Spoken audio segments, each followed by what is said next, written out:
Shaun Haney here with Real Agriculture and joined right now by Anthony Parker. He is the Commissioner of Plant Breeders' Rights with the CFIA. Anthony, how are we doing? Very well, Sean. How are you doing? Thanks Man, so much for having me on your show. well, hey, it's great to have you here. And this is good because I'll be honest with you.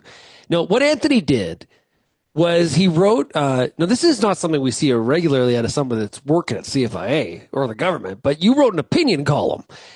And it's interesting. It got a ton of comments and likes and interaction on LinkedIn. I saw it. Okay. I read it. I was like, man, this is pretty good. I like this. The good message. You got some fans out there, my friend.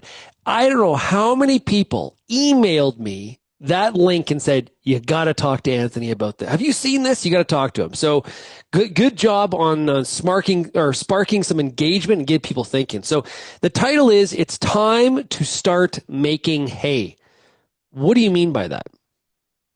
Well, I guess first of all, caution anyone who has a bad evening reading through some material and then decides to whip out a post, based on frustration. But it sort of stems from this idea that since 2016, we've been faced with report after report lauding Canada's agriculture potential.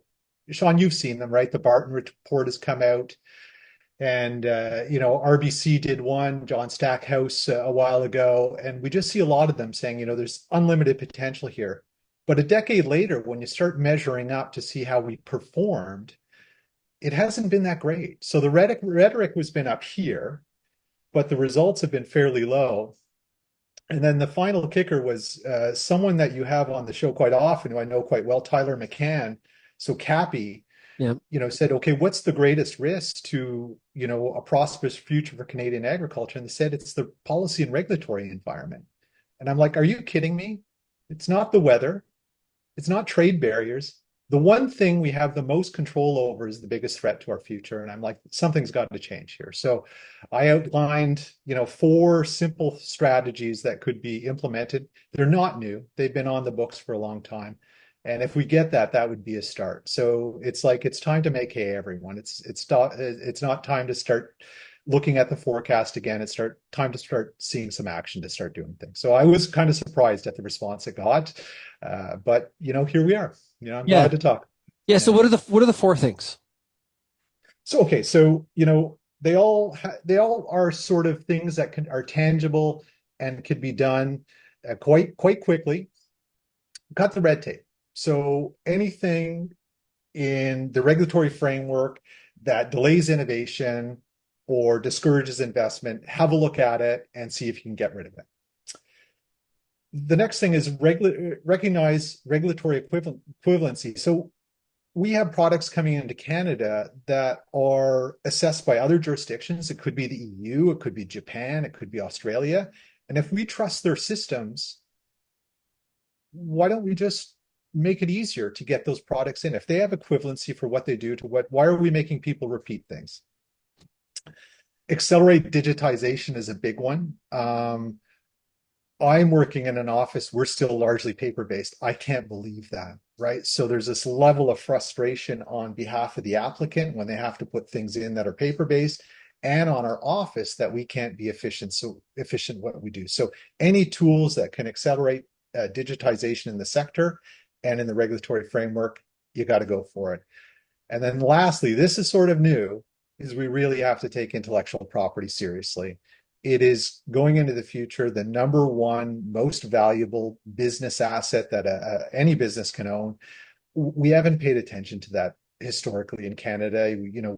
We're the choppers of wood and the hewers of water. We're just about resources, but we have to get this movement into this creativity, this innovation-based economy. We have to play catch up in that area. So we have to take IP rights. So Hey, those were the four. They're I'm not just complicated. curious. Yeah, they're not complicated. On the intellectual property rights, just curious because you live in this world. This, plant Yeah. breeders' rights. This is your ecosystem. Is that a comment on agriculture, or is that a comment on, is that a comment on Canadian agriculture, or is that a comment on Canadians' view of intellectual property rights in general? I think in general. I mean, we see General. it manifested in agriculture, but I don't think we're alone. We tend to be late adopters of this. We tend to be a little bit reticent about making the shifts.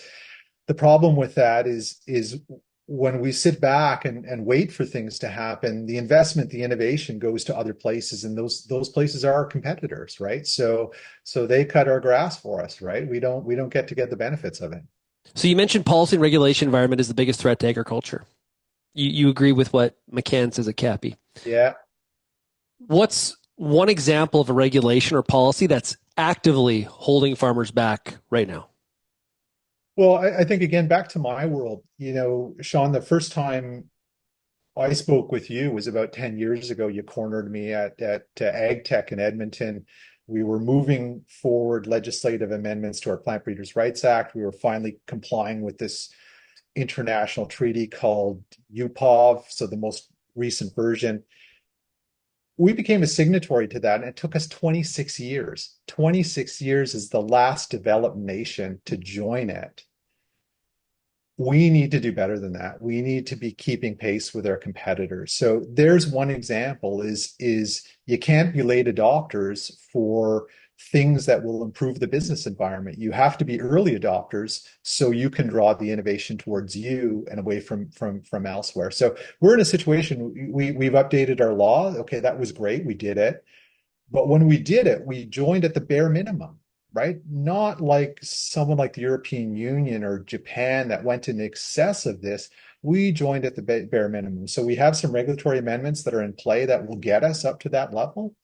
But we have to be early adopters on these things. We can't just sit back and wait for other competitors to make the move. Now, you have sat in more policy and regulation meetings in your career, Anthony, than I ever care to. Okay. Seriously. But, what you just said, that's one example. There is a cascading amount of examples, exactly what you just said. So I think it's a little bit of culture. There's like this, there's more at work here. We heard even during the last Canadian election, a lot of focus on action, action, action, action. And I guess is it our risk adverseness? Like if we actually, okay, if we were like those other jurisdictions and we just went and did it, oh, there could be some unintended consequences. We have to are we like paralysis by analysis, or what's happening here? Yeah, I mean, I think that's part of it, right? Is you can see that with that whole stream of reports coming out since 2016, which is, if we just do enough talking about it, maybe the problem will fix itself. So I think there's part of that. Okay. I think we are risk averse. That's not necessarily a bad thing. We need to kind of do analysis and we need to figure things out, but you can't do that forever. There's a time for action, right? And sometimes doing nothing is the worst decision. If you do something wrong, well, at least you know. If you do something right, well, at least you didn't miss the opportunity cost of sitting on your hands. So I think that's part of it, right? I think we also have a bit of a culture, and we talked a little bit over email about this, is that we view ourselves as gatekeepers, right? On the regulatory framework. You have to get everything perfectly right to make sure all the boxes are ticked, and as opposed to kind of viewing ourselves as a partner or an ally to agriculture specifically, which is to say, if we're confronted with an applicant, it could be a farmer or it could be ag industry, why don't we see ourselves as someone who's invested in their success and helping them along their way, right? As opposed to saying, hang on, until you meet these requirements, you're not getting anywhere, right? So it's a different mindset. It's a cultural shift in government, which I think needs to happen. Yeah, and I think when we have these kind of discussions, what people can fall into the finger pointing, where it's like, wow, it's farmers are doing this or they're not doing that, or if the government would just get out of the way. There's all these different things I hear all the time.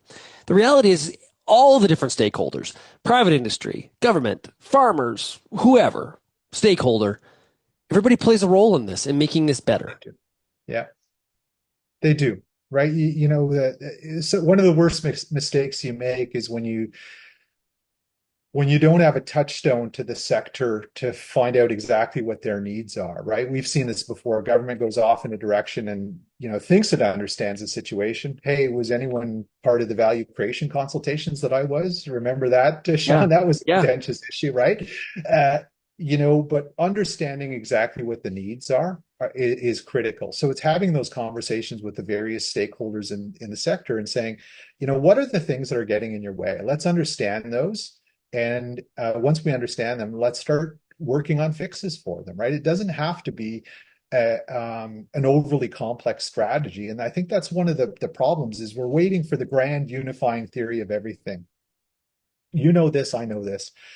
As soon as you just start taking steps, moving in the right direction, all it does is open new possibilities, right? So, but you'll never get to those possibilities until you open the door.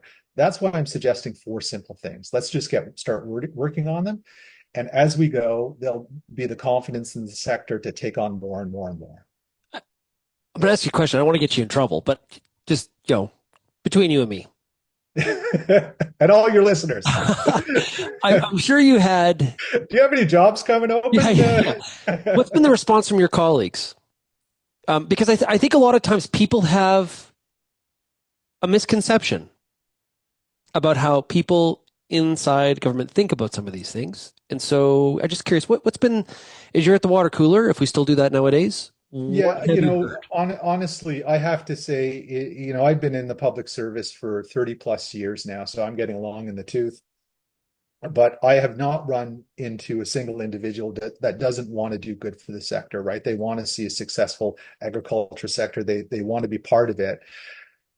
I think it requires that culture shift that we talked about, but it also requires getting that feedback. So touchstone to the industry, finding out what the issues are and seeing how they can be in a supportive role to that. So I think it's there. I think it's in there, and I think the throne from the speech that had a clear tie to agriculture, and I'll read it out for you here. And it said, essentially, we need to start giving um, farmers the tools and the trade opportunities for them to be successful globally so they can compete and win. And I take that as a clear sign from my bosses up above me, be it, a prime minister, a minister, or president of my organization, that you working at the coalface need to start thinking about ways to make this happen. So you need to start thinking about ways where you can support the agricultural industry in those regulatory services so they can win and compete on a global stage. The, all good columns need a closing. And I'll read what you wrote, and I'll give you the final word here. The stakes are high and the rewards even higher. Farmers make up less than 2% of Canada's population, yet they form the foundation of a $150 billion agri-food economy, contributing 7% of our national GDP and powering one of the most critical export engines. They deserve a policy and regulatory framework that supports their ambitions, not one that obstructs it. The stakes are high, Anthony, and the rewards are even higher. Very well put. It's okay to pick winners, right? It's okay to pick winners. I believe our agricultural sector is a winner. We need to get behind it and we need to support it 100%. Hey man, I really appreciate you joining us here today. That great piece. We are going to post it along with on realagriculture.com along with this interview. So thank you so much for joining us here today. My pleasure. Let's not let it be 10 years before we talk again. I promise it won't be. All right. Take care. For the latest ag news, agronomic advice, and more, check out realagriculture.com and Real Ag Radio.